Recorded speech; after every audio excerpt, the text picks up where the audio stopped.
तुलसी पूजन की कथा।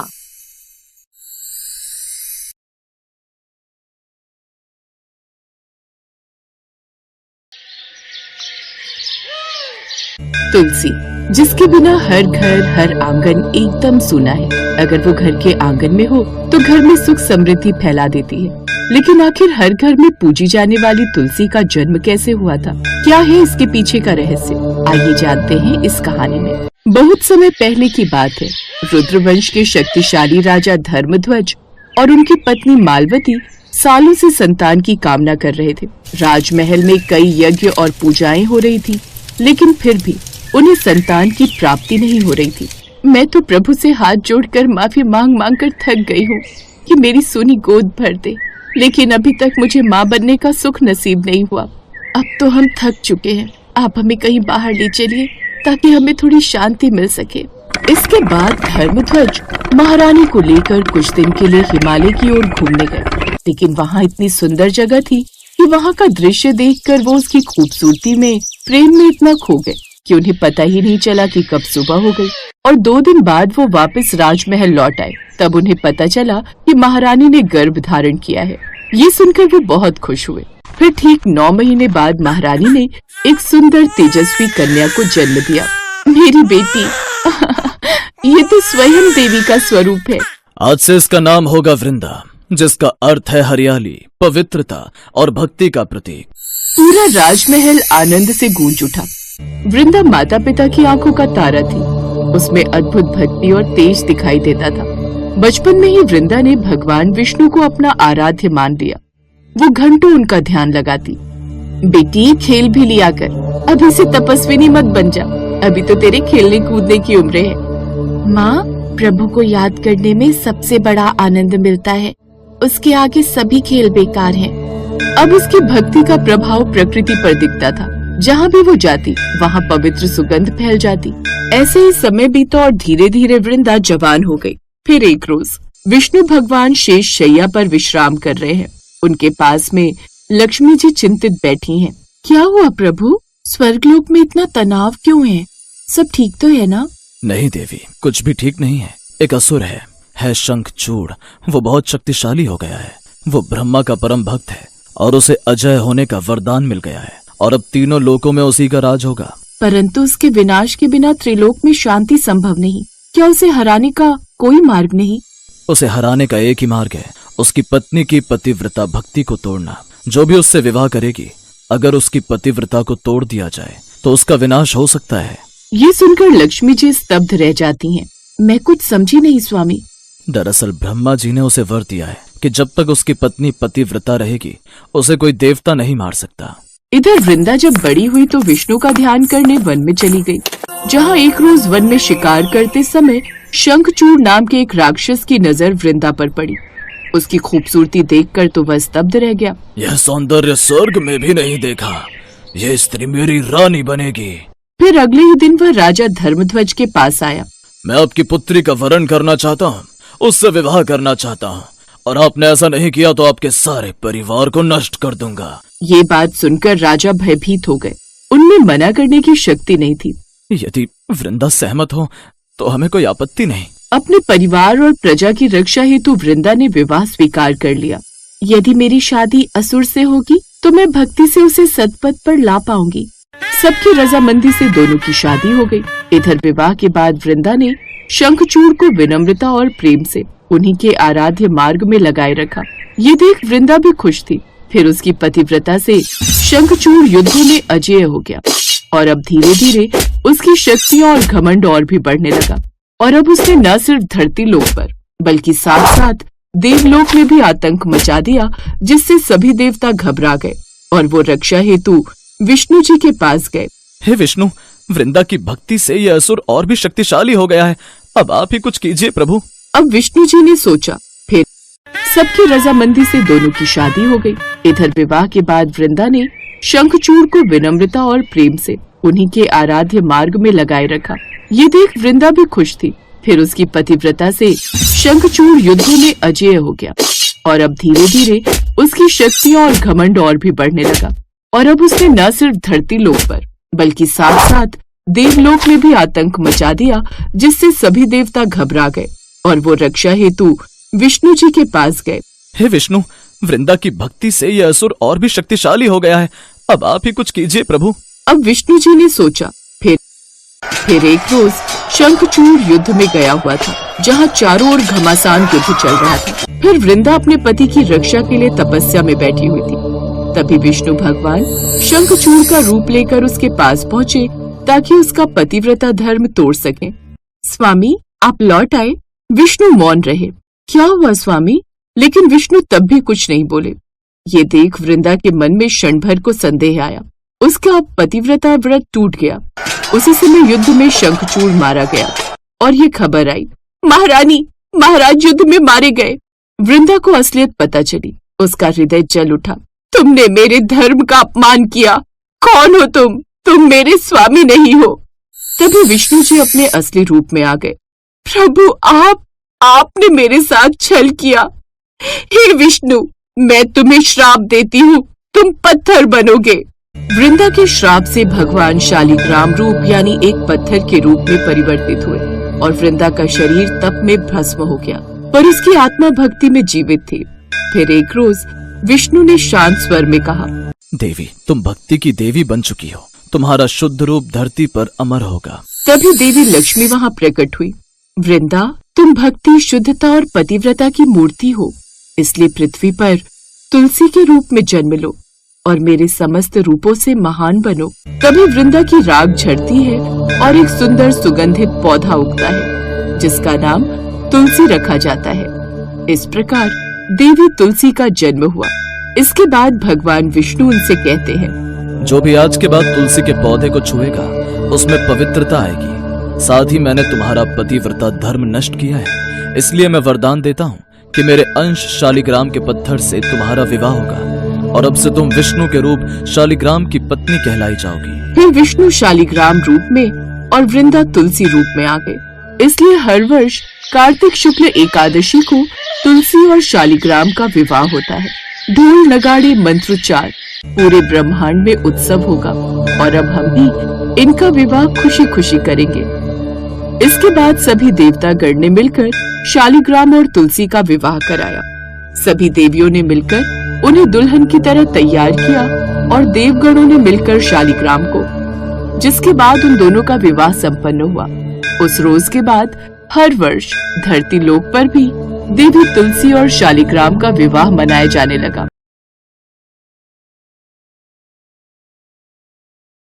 तुलसी विवाह की कथा। देवउठनी एकादशी के दिन भगवान विष्णु पूरे 4 महीने सोने के बाद जागते हैं। भगवान विष्णु को तुलसी बेहद प्रिय है। बिना तुलसी के भगवान विष्णु की पूजा कभी पूरी नहीं होती है।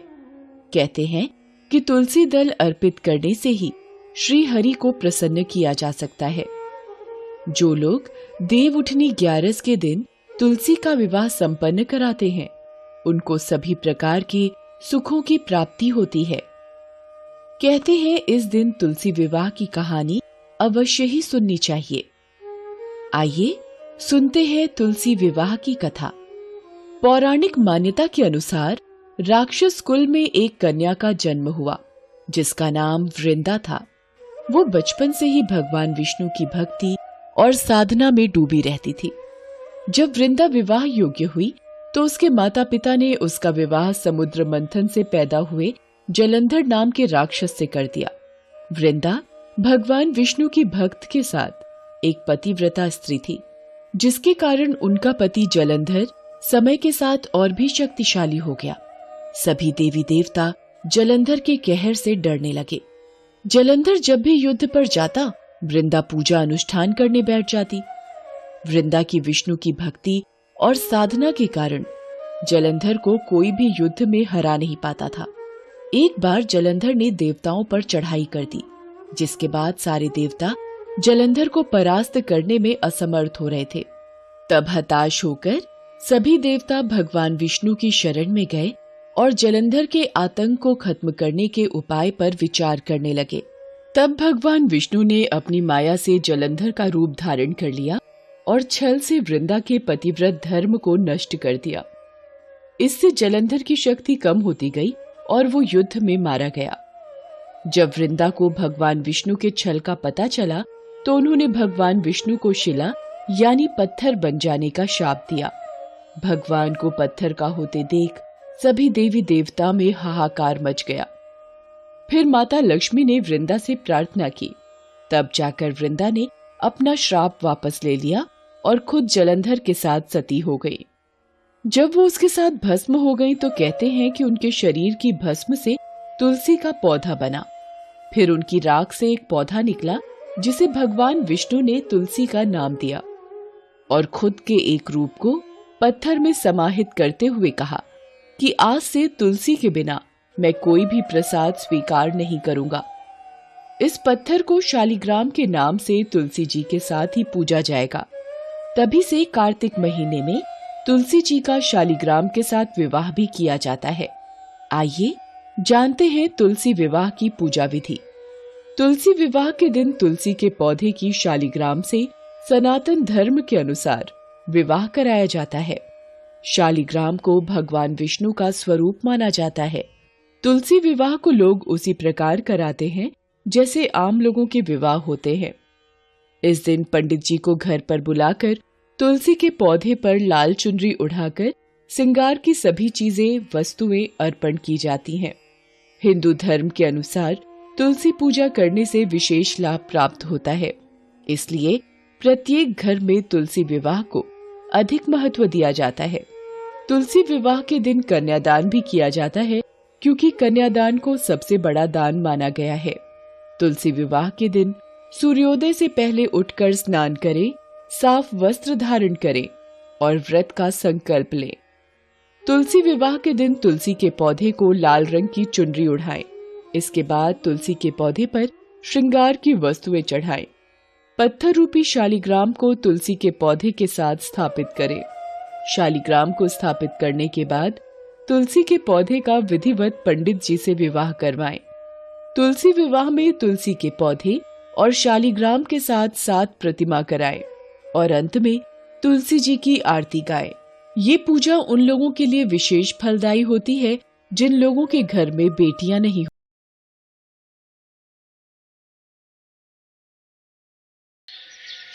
ये कहानी यानी तुलसी विवाह भगवान विष्णु और तुलसी के दिव्य मिलन का प्रतीक है, जो वृंदा की भक्ति और उनके श्राप से संबंधित है। पौराणिक कथाओं के अनुसार राक्षस जालंधर को हराने के लिए भगवान विष्णु ने वृंदा के सतीत्व को भंग किया, जिससे वृंदा ने विष्णु जी को श्राप दिया और स्वयं तुलसी के पौधे में बदल गई। विष्णु जी ने उन्हें अगले जन्म में विवाह करने का वचन दिया और इसी दिव्य मिलन की खुशी में देवउठनी एकादशी पर तुलसी विवाह मनाया जाता है। स्वर्ग के नंदन वन में स्थित इंद्र का भव्य दरबार सजा था। सभी देव देवियां और गंधर्व एकत्रित हैं। चारों तरफ पुष्पों की वर्षा हो रही है और वीणा की मधुर ध्वनि गूंज रही है।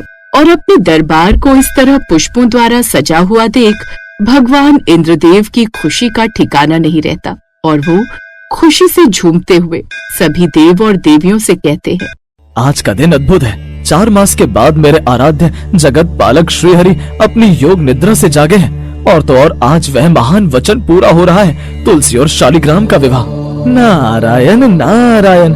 देवराज, इस विवाह के लिए पृथ्वी लोक की तैयारियां तो आपने देखी ही होंगी। गन्ने के मंडप, दीपों की माला, वो सब हम भली भांति देख रहे हैं मुनिवर। परंतु इस बार देवलोक में भी तुलसी विवाह का आयोजन संपूर्ण रूप से होगा। इस बार तुलसी विवाह न केवल पृथ्वी लोक पर बल्कि देवलोक में भी मनाई जा रही है और उन सब की तैयारी स्वयं देव और देवियां कर रही हैं। नारायण नारायण। आप बिल्कुल ठीक कह रहे हैं इंद्रदेव। इस बार देवलोक में भी उत्साह कम नहीं है। स्वयं लक्ष्मी माता और रुक्मणी माता तैयारियों में जुटी हैं। भगवान इंद्रदेव और मुनिवर दोनों ही आपस में वार्तालाप कर रहे थे, परंतु तभी वहाँ माता सरस्वती आती हैं। यह विवाह केवल मिलन नहीं है मुनिवर, यह शुद्ध प्रेम और पतिव्रत्य की विजय का उत्सव है। वृंदा के रूप में तुलसी का त्याग अविस्मरणीय है। हाँ देवी, वृंदा का श्राप जिसके कारण प्रभु शालिग्राम बने वो एक लीला थी, पर उस लीला ने ही प्रभु को ये वचन निभाने को बाध्य किया। इंद्रदेव की बात सुनकर ब्रह्मदेव प्रकट होते हैं और इंद्रदेव से कहते हैं, हे देवगण, तुलसी के रूप में वृंदा का समर्पण ऐसा था कि भगवान ने स्वयं अपने एक अंश शालिग्राम को उसके साथ जोड़ा, और यह सिद्ध करता है कि एक सच्चे भक्त की पूजा कितनी बलवान होती है। और यह भी सिद्ध करता है पितामह कि विवाह की रस्म स्वर्ग से लेकर धरती तक अनिवार्य है। नारायण नारायण। इंद्रदेव की बात सुनकर अब सभी देव और देवी मुस्कुराते हैं और वहाँ से गायब होकर बैकुंठ धाम में आ जाते हैं, जहाँ भगवान विष्णु, जो अब योग निद्रा से जागे हैं, वो मुस्कुरा रहे हैं। देवी लक्ष्मी, रुक्मिणी और सत्यभामा उन्हें तैयार कर रही हैं। कुछ ही देर में देवी लक्ष्मी अब भगवान विष्णु जी के चरण को स्पर्श करते हुए अपने देव से कहती हैं, प्रभु, आज आप फिर दूल्हे के रूप में तैयार हो रहे हैं, पर यह विवाह कुछ अलग है। क्या आप सचमुच एक पौधे से विवाह करेंगे? वृंदा का प्रेम इतना शुद्ध था कि उसने मुझे पत्थर बनने पर विवश किया, लेकिन साथ ही मुझे अमर प्रेम का वचन भी दिया। वह तुलसी है और तुलसी के रूप में उसका हर पत्ता मेरे लिए प्रिय है। वह मेरी प्रिया है, मेरी हरि प्रिया, इसलिए मैं अपना वचन अवश्य निभाऊंगा। स्वामी, यह आपकी महानता है। आपने अपने भक्त का मान रखने के लिए स्वयं को शालिग्राम के रूप में स्थित किया। पर प्रभु, क्या इस विवाह से पृथ्वी पर आपकी अन्य पत्नियों, मतलब हम सब के प्रति लोगों का नजरिया नहीं बदलेगा? नहीं सत्यधामा, यह प्रेम का बंधन है जो संसार को सिखाएगा कि प्रेम केवल मनुष्य के बीच ही नहीं होता। तुलसी का एक पत्ता मेरे सारे भोगों से अधिक मूल्यवान होगा। यह विवाह पृथ्वी पर सभी शुभ कार्यों की शुरुआत करेगा और मेरा भक्त कन्यादान का पुण्य कमाएगा। फिर तो विलंब कैसा? देवलोक में सभी प्रतीक्षा कर रहे हैं। चले प्रभु, विवाह का शुभ मुहूर्त निकट आ रहा है। लक्ष्मी की बात सुनकर अब चारों तरफ शंख बजाया जाता है और कुछ ही क्षण बाद शालिग्राम शिला को एक दिव्य पालकी में रखकर वैकुंठ से निकाला जाता है। देवगण मंगल गीत गाते हुए भगवान विष्णु जी की पालकी के साथ चलते हैं। वहीं माता लक्ष्मी अब मंगल गीत गाती हैं। 4 मास की योग निद्रा टूटी, जागे मेरे हरि, तुलसी संग ब्याह रचाएंगे, ये अद्भुत है घड़ी, वृंदा का संकल्प अमर है, शालिग्राम का वेश धरा, कन्यादान का पुण्य मिलेगा, खुशियों भरी ये धरा। कुछ ही देर में अब वो सभी मंडप पर पहुंच जाते हैं। नंदनवन का मध्य भाग, जिसे एक विशाल दिव्य मंडप से सजाया गया है। मंडप में पृथ्वी से लाई गई तुलसी का पौधा दिव्य रूप में स्थापित है। सभी देवी देवता अपने अपने स्थानों पर विराजमान हैं और नारद मुनि उत्सव का संचालन कर रहे होते हैं। नारायण नारायण, वर पक्ष आ गया है, शालिग्राम भगवान की जय। अब पालकी मंडप में प्रवेश करती है और शालिग्राम को आदर पूर्वक तुलसी के बगल में स्थापित किया जाता है। तभी बृहस्पति भगवान स्वयं पंडित का रूप धारण करके मंडप में बैठकर गंभीर स्वर में कहते हैं, शुभ मुहूर्त प्रारंभ होता है, वधु पक्ष, अब समय है कन्यादान के संकल्प का।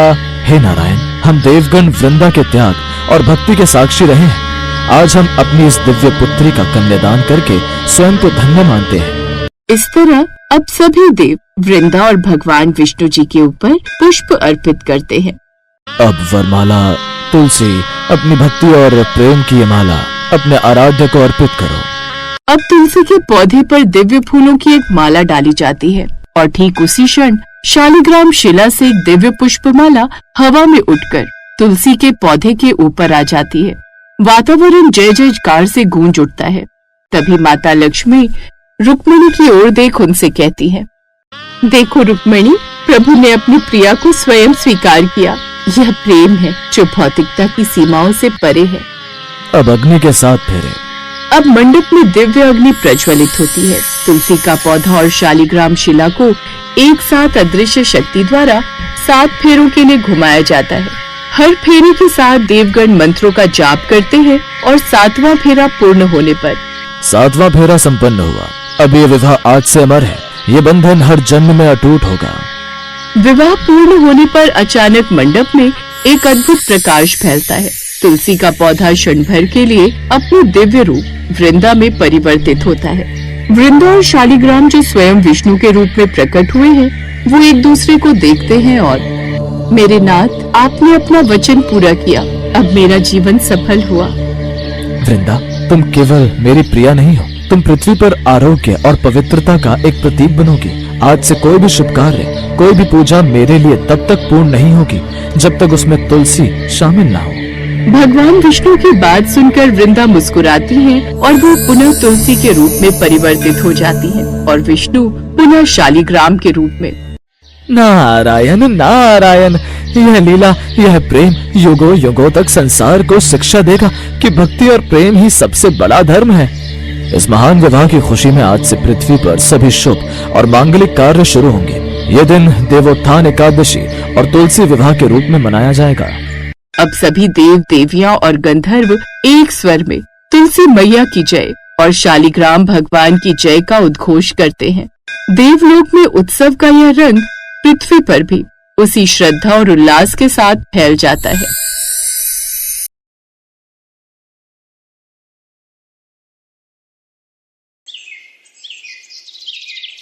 पौराणिक काल में धर्मध्वज नाम के एक राजा थे जिनकी पत्नी का नाम था माधवी। एक बार राजा धर्मध्वज अपनी पत्नी के साथ गंधवाधक पर्वत पर घूमने गए। गंधवाधक का दृश्य इतना मनमोहक था कि वे दोनों वहीं प्रेम में मग्न हो गए। प्रेम में मग्न होकर पति पत्नी को पता ही नहीं चला कि कब दिन से रात हो गई। अगले दिन जब वो राजा के साथ अपने महल पहुंची तो उन्हें पता चला कि उनका गर्भ ठहर गया है। फिर 9 महीने बाद उन्होंने एक बेहद ही सुंदर कन्या को जन्म दिया। उस कन्या का रूप इतना सुंदर था मानो शरद ऋतु की पूर्णिमा का चंद्रमा हो। वो बेहद ही सुंदर थी। ऋषियों और महर्षियों ने उसका नाम वृंदा रखा। जब वृंदा बड़ी हुई तो उन्होंने अपने पिता से कहा, पिताश्री, मैं विष्णु जी की तपस्या करने के लिए बद्री वन जा रही हूँ। पुत्री, आखिर यहाँ तुम्हें किस चीज की कमी है जो तुम वन जा रही हो? पिताश्री, मुझे यहाँ किसी भी भौतिक सुख सुविधा की कमी नहीं है, लेकिन फिर भी मेरे मन में असंतोष है, इसलिए मैं विष्णु जी की तपस्या के लिए वन जा रही हूँ। अपनी पुत्री को उन्होंने लाख समझाया पर वृंदा ने उनकी एक नहीं सुनी और वहाँ से चली गई। अब कई वर्षों तक उन्होंने वन में विष्णु जी की आराधना की। फिर एक रोज ब्रह्मा जी उससे मिलने आए। ब्रह्मा जी, प्रभु आप तो जानते ही हैं, मैं पिछले जन्म में कृष्ण जी की गोपी थी और कृष्ण जी के साथ हर्ष और उल्लास करती थी। लेकिन एक रोज देवी राधा ने मुझे क्रोधित होकर श्राप दिया कि मैं मनुष्य योनि में जन्म लूंगी। तब मैं रोने लगी, जिस पर कान्हा जी ने कहा, हे देवी राधिका ने जो तुम्हें श्राप दिया है उससे मैं तो इनकार नहीं कर सकता, लेकिन तुम वन में जाकर तपस्या करना। फिर तुम्हारी तपस्या से प्रसन्न होकर ब्रह्मा जी तुम्हें वरदान देंगे, जिसके बाद में तुम्हारा विवाह मेरे विष्णु रूप से होगा। अब मेरा आपसे अनुरोध है कि आप मुझे विष्णु जी से विवाह करने का वरदान दें। उसकी बात सुनकर ब्रह्मा जी ने कहा, वृंदा, जैसे तुम्हें श्राप मिला है ऐसे ही एक भगवान कृष्ण के ही अंश सुदामा नाम का एक गोप इस वक्त राधिका के श्राप से भारत वर्ष में उत्पन्न हुए हैं और श्राप के कारण ही उन्हें एक राक्षस के रूप में उत्पन्न होना पड़ा है। वर्तमान समय में उसके जैसा बलशाली कोई नहीं और अब उसे भी तुम्हारी ही तरह पूर्व जन्म की सब बातों का ज्ञात है, इसलिए इस जन्म में वो राक्षस जालंधर ही तुम्हारा पति होगा। इसके बाद स्वयं भगवान नारायण तुम्हें पति रूप में प्राप्त होंगे। इसके साथ ही तुम्हें भगवान विष्णु से वरदान मिलेगा, जिसके बाद तुम्हें वनस्पति बनकर इस धरती पर ही रहकर लोगों को पवित्र करना होगा। ये सुनकर वृंदा खुश हुई। ऐसे ही समय बीता। फिर एक रोज समुद्र की लहरें उठती हैं। जलंधर समुद्र के गर्भ से उत्पन्न राक्षस राज अपने दरबार में बैठा है। देवताओं को अब डरना चाहिए, मैं उनका अभिमान तोड़ दूंगा। मेरा जन्म स्वयं विष्णु के सुदर्शन चक्र से हुआ है, कोई मुझे पराजित नहीं कर सकता। तभी महल में एक दूत प्रवेश करता है। महाराज एक तपस्विनी वृंदा है, उसकी भक्ति से स्वर्ग और पृथ्वी तक कांप रहे हैं। कहते हैं जो भी उससे विवाह करेगा उसे कोई नहीं हरा सकता। क्या सच में यदि वो मेरी पत्नी बन जाए तो मुझे कोई भी देवता नहीं हरा सकेगा? पर महाराज वो विष्णु भक्त है। विष्णु भक्त तो क्या हुआ हाँ? यदि मैं उसे पालूं तो विष्णु भी मेरी शक्ति के आगे झुकेंगे। फिर एक रोज वृंदा अपने आश्रम में बैठी पूजा कर रही है। जलंधर अपने दिव्य रूप में आता है। देवी वृंदा, मैं राक्षस राज जलंधर हूँ, परंतु दुष्ट नहीं भक्त हूँ। मैं आपके तप से प्रभावित हूँ, मैं आपसे विवाह करना चाहता हूँ। राक्षस और मैं? असंभव, मेरा मन तो विष्णु के चरणों में है। मैं किसी साधारण राक्षस जैसा नहीं, मेरा जन्म विष्णु के तेज से हुआ है। यदि आप मुझसे विवाह करेंगी तो हमारी शक्ति से देवता भी सिर झुकाएंगे। मेरा धर्म है पति की सेवा और सच्ची भक्ति। यदि तुम सच में धर्म मार्ग पर रहो तो मैं तुम्हें पतिव्रता धर्म से जोड़ सकती हूँ। मैं वचन देता हूँ देवी, मैं धर्म पालन करूँगा। वृंदा कुछ क्षण मौन रहती है, फिर हाथ जोड़कर कहती है, तो ठीक है, मैं तुम्हें स्वीकार करती हूँ, लेकिन याद रखना, अगर तुमने अधर्म का साथ दिया तो मेरी भक्ति भी तुम्हें नहीं बचा पाएगी। जालंधर इसके लिए मान जाता है। वृंदा का विवाह जालंधर से हो जाता है। ये देखकर देवता और दानव सभी चकित रह जाते हैं, लेकिन अब जालंधर का अहंकार काफी बढ़ जाता है। अब तो कोई मुझे नहीं मार सकता, कोई मेरी मृत्यु नहीं कर सकता, क्योंकि मेरे पास अब वरदान के साथ साथ वृंदा एक धर्म पत्नी भी है, जिसके कारण अब मुझे कुछ भी नहीं हो सकता। अब जालंधर का अहंकार काफी बढ़ गया था और अब जालंधर अपराजय बन चुका था। उसने पृथ्वीलोक के साथ साथ स्वर्गलोक में भी आतंक मचा दिया था। दिन पर दिन उसका आतंक बढ़ता ही जा रहा था। देवता उसके भय से स्वर्ग छोड़ चुके थे। प्रभु, जब तक वृंदा का सतीत्व बना रहेगा कोई जालंधर को हरा नहीं सकता। मैं जानता हूँ इंद्र, पर वृंदा की भक्ति निष्कलंक है। मैं छल नहीं करना चाहता। प्रभु, सृष्टि संकट में है, केवल आप ही उपाय हैं। फिर विष्णु गंभीर होकर आंखें मूंद लेते हैं। जालंधर युद्ध पर चला गया है। वृंदा अपने महल में पति के रूप की रक्षा हेतु ध्यान कर रही थी। इधर सभी देवता विष्णु जी को मना रहे होते हैं। प्रभु, वृंदा आपकी बड़ी भक्त है, अब वृंदा का पत्नी धर्म आप ही तोड़ सकते हैं। सबकी बात सुनकर अब विष्णु जी इसके लिए मान जाते हैं। ठीक है, फिर अब मुझे ही वृंदा का धर्म तोड़ना होगा, तभी उस जालंधर का सर्वनाश हो पाएगा। इसके बाद वो जालंधर का रूप धारण कर उसके पास जाते हैं। तभी जालंधर के समान रूप में विष्णु उसके महल में प्रवेश करते हैं। स्वामी, आप सुरक्षित लौट आए। मैं जानती थी आपको कुछ नहीं होगा। हाँ प्रिय, तुम्हारी भक्ति से मैं अमर हो गया। मैंने कहा था ना, मेरा तप तुम्हारी रक्षा करेगा। ऐसा कहकर वो उनके गले से लग जाती है, लेकिन कुछ समय बाद वो महसूस करती है कि वातावरण बदल गया है, फूल मुरझा रहे हैं। स्वामी, ये कैसी अनुभूति है? मेरा हृदय क्यों कांप रहा है? जरूर कुछ न कुछ गड़बड़ है। तभी उसकी एक दासी दौड़ती हुई वहाँ आती है। महारानी, महाराज जालंधर युद्ध में मारे गए हैं। फिर वो जल अर्पण करती है और सामने का रूप विलीन होकर विष्णु जी के असली रूप में बदल जाता है। प्रभु विष्णु, आपने ये छल किया? वृंदे, सृष्टि के रक्षण हेतु मुझे ऐसा करना पड़ा। तुम्हारी पतिव्रता शक्ति समाप्त हुए बिना जालंधर का वध असंभव था। आपने मेरे धर्म का अपमान किया। अब मैं आपको श्राप देती हूँ, आप भी अपनी प्रिय से वियोग सहेंगे। कहते हैं इस श्राप के कारण उन्हें माता सीता से वियोग सहना पड़ा था। इसके बाद विष्णु जी मस्तक झुका लेते हैं। उसी क्षण वृंदा की देह भस्म हो जाती है और वहाँ से एक हरा पौधा निकलता है। फिर सभी देवता वहाँ प्रकट होते हैं। आकाश से पुष्प वृष्टि होती है। वृंदे, तुम्हारी पवित्रता अमर रहेगी। आज से तुम देवी तुलसी कहलाओगी। हर देवता तुम्हारे पूजन के बिना अधूरा रहेगा। तुलसी, तुम्हारे बिना मेरा पूजन भी अधूरा रहेगा, इसीलिए हर विष्णु पूजा में तुलसी दल अनिवार्य रहेगा। प्रभु, मेरा व्रत पूर्ण हुआ। मैं चाहती थी कि भक्ति और धर्म कभी न मिटे। यदि मेरा प्रेम आपको मिला तो मुझे कोई पश्चाताप नहीं। साथ ही तुम्हारी इच्छा भी पूर्ण होगी। मेरे अंश शालिग्राम से तुम्हारा विवाह होगा और अब तुम सदा सदा के लिए देवी तुलसी के नाम से हर आंगन में पूजी जाओ, और जो भी तुम्हारी पूजा अर्चना करेगा उसके जीवन में सुख समृद्धि आएगी।